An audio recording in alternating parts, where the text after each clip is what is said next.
আসসালামু আলাইকুম। রান্না করছি সরিষা ইলিশ, তা সবার সাথে শেয়ার করব। বিসমিল্লাহ বিসমিল্লাহ।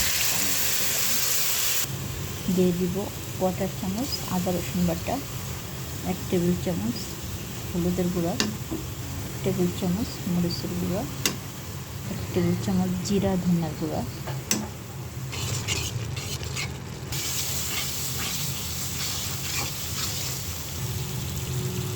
দিয়ে দিলাম।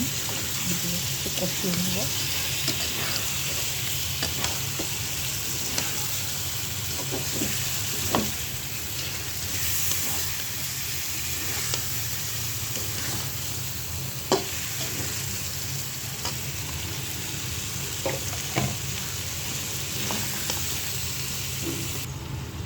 দিয়ে দিব সরিষা বলে রাখছিলাম।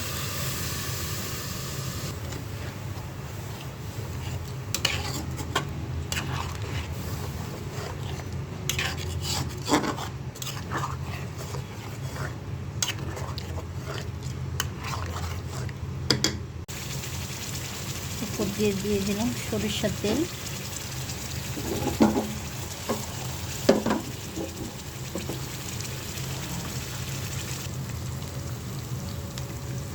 আমার সরিষা ইলিশ রান্না কমপ্লিট হয়েছে।